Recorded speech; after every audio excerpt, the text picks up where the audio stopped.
Hi, my name is Rebecca, and in today's lesson, I'm going to show you how to use some commonly used adjective pairs.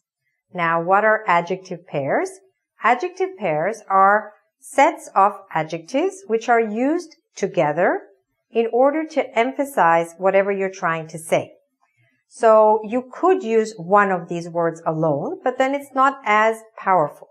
So we tend to use these adjective pairs together in order to emphasize whatever we're trying to express. Let's have a look at about 8 different examples, and I think you'll see that it's quite easy for you to understand them after that, and also hopefully to start using them yourself. Okay, let's have a look. The first one is bright and early. What does it mean? Bright and early means very early. For example, yesterday I woke up bright and early in the morning. Okay? Bright and early again means very early. Okay? Next one. Short and sweet. When we say that something was short and sweet, it means it didn't last too long, it didn't take too much time, and we're very happy that it didn't take too much time. For example, if you go to a conference and there are lots of speeches, then you don't want the speeches to be too long. So if they're short, you could say, the introductory speeches were short and sweet, which means they were nice and short, nice and small. Okay? Not too long, and therefore you didn't get bored. Okay, next one. Loud and clear. Loud and clear means very clearly. So for example, you could say to someone on the phone, if he asks you, can you hear me? And he's kind of shouting, you can say, don't worry, I can hear you loud and clear. It means very clearly. Next expression, sick and tired. This is kind of on the negative side.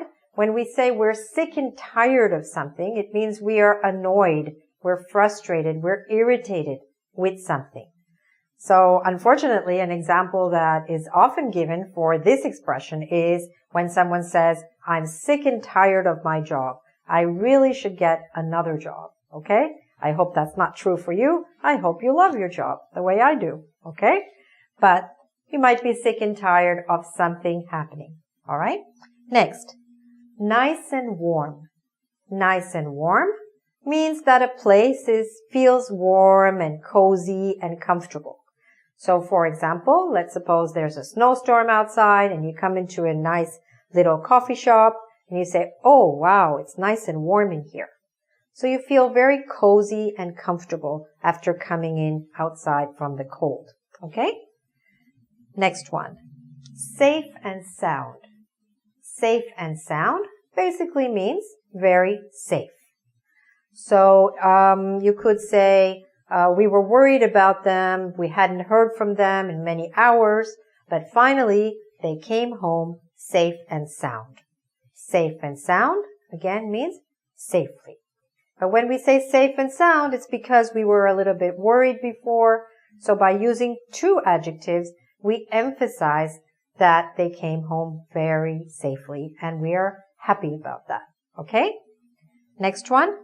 First and foremost. First and foremost means first and most important. So very often they use this in professional situations, in business English, at the start of a meeting or a conference. So somebody might say, first and foremost, I'd like to thank everyone for joining us here today. Or, first and foremost, I'd like to thank the organizers of this conference for all their hard work. Okay?